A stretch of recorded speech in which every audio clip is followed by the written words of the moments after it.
नमस्कार दोस्तों, मेरे YouTube चैनल पे आप सबका बहुत बहुत स्वागत है। तो करवा चौथ जो कि साल 2023 में आप सबको पता है कि 1 नवंबर 2023 में 1 नवंबर बुधवार को पड़ा है। तो आपको सास को क्या-क्या चीज़ें देनी चाहिए? जो सास को हम वायरा निकालते हैं, उसमें कौन-कौन सी चीज़ें आप शामिल कर सकते हो? देखिए, पहली बार आप व्रत रख रहे हो तब भी आपको सास को देना है। आप जितने साल व्रत रखोगे तो आपको सास को वायने में कुछ ना कुछ सामान निकालना ही होता है, मतलब उसे देना ही होता है। तो अब सास को वायने में क्या-क्या देना है वो पहली बात हो गई, फिर दूसरी बात कब देना है और अगर आपकी सास नहीं है तो आप किसे दें?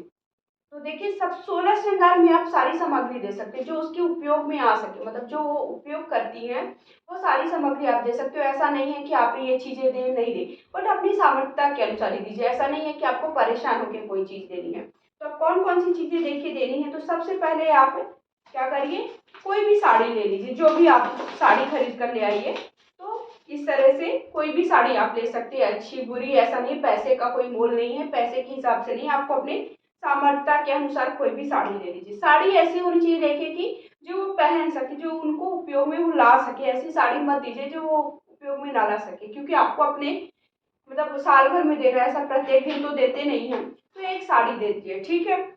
और फिर उसके बाद आपको चूड़ियाँ देनी है। चूड़ियाँ आप ये देखिए, मैं अलग से मैंने खरीद मंगाया था, ऑनलाइन मंगाया था, मुझे अच्छा चूड़ा सेट लगा तो मैंने इस बार एक चूड़ा सेट मंगाया। अन्यथा मैं हमेशा डिब्बे वाली चूड़ियाँ देती हूँ, इस बार मैंने चूड़ा सेट मंगाया है। फिर उसके बाद आपको क्रीम ले लीजिए, कोई भी क्रीम ले सकते हैं। फिर उसके बाद आप पाउडर ले लीजिए। इस पर मैंने कुछ चीज़ें शामिल नहीं की हैं, आपको वो भी चीज़ें जैसे शीशा है, शीशा मैंने नहीं रखा, कंघी नहीं रखा, शीशा, कंघी, ब्रश, मंजन, टूथपेस्ट सब रख सकते हो। देखिए क्यों, क्योंकि वो सब उपयोग में लाती है, वो सारी सामग्री वो उपयोग में ला सकती हैं, इसलिए सारी सामग्री दे सकते हो। फिर उसके बाद ये मैंने देखिए एक साबुन रखी हुई है, काजल है, क्लचर है, इसके साथ साथ आप रबड़ भी इस पर रख सकते हो। ये नेल पॉलिश हो गई। उसके बाद मेहंदी की कोन ले लीजिए, एक दो जो भी मेहंदी की कोन ले सकते हैं। फिर उसके बाद आपको ये सिंदूर हो गया, सिंदूर ये वाला भी आप रख सकते हैं। इसके साथ साथ आप सिंदूर जो हम लोग शादी में लगाते हैं, जो पीला वाला सिंदूर आता है, वो सिंदूर भी आप रख सकते हैं। उसके बाद ये आलता हो गया, और यथासंभव आप सबके पास जो भी दक्षिणा में हो, जो भी आपके पास धनराशि हो, वो धनराशि अवश्य रखें। फिर उसके बाद आपको बिंदी, इतनी चीजें आपको रखनी ही रखनी है। देखिए, इसमें से आप ये स्किप कर सकते हैं, साबुन निरमा ऐसा नहीं है, वो आपके हिसाब से आप देना चाहते हैं, नहीं देना चाहते हैं। मैंने रखी है इसलिए मैं आप सबको बता रही हूँ। तो ये सारी सामग्री आपको अपनी सास को देनी होती है।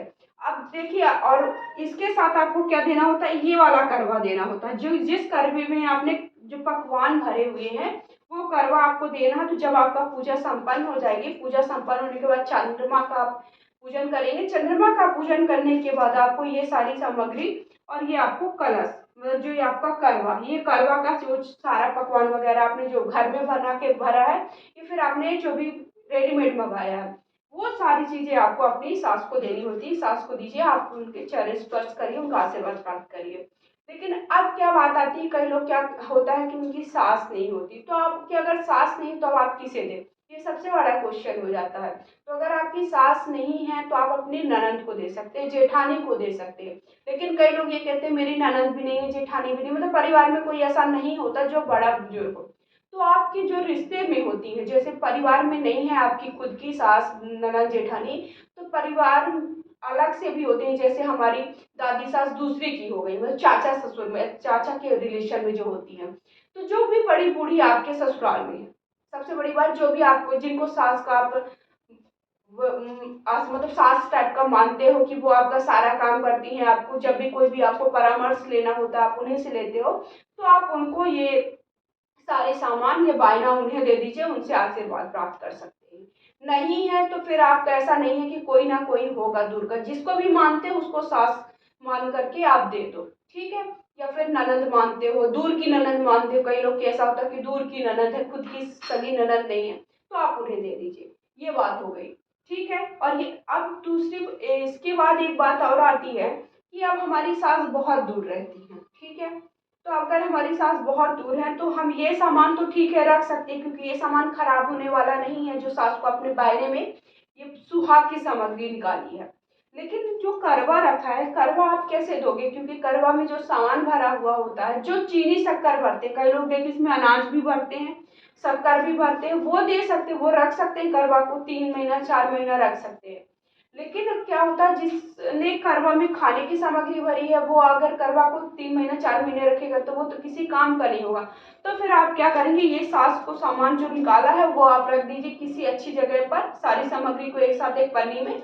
जब आप सास से मिले तब आप उन्हें दे दें। लेकिन ये जो करवा है, तो करवा आप किसी कन्या को दे सकते हो कि वो कन्या उसमें को उपयोग में ला सके, मतलब उसकी जो सामग्री है वो खा सके। तो इस तरह से आपको देखिए मैंने करवा से जुड़ी हुई, मतलब आपको सास को बायने में क्या क्या सामग्री देनी है। अगर आपकी सास आपके पास नहीं है तो आप सास को बायने में कैसे निकालोगे, कब दोगे, करवा किसे दिया जाता है, और जो ये दूसरा करवा होता है, दूसरे करवे को हम क्या करते हैं, इसका जल को सबसे पहले सूर्य को अर्घ्य देते हैं, सूर्य को अर्घ्य देने के बाद पति पूजन करने के बाद इस करवे से ही हम पानी पीते हैं। तो इस तरह से मैंने सास को बायने में क्या क्या सामग्री निकालनी है, बायना कब देना है, कैसे देना है, अगर सास नहीं है तो बायना किसे देना, ये सारी जानकारी आपको इस वीडियो में दे दी। अगर वीडियो थोड़ा भी पसंद आया तो प्लीज़ वीडियो को लाइक शेयर करिए।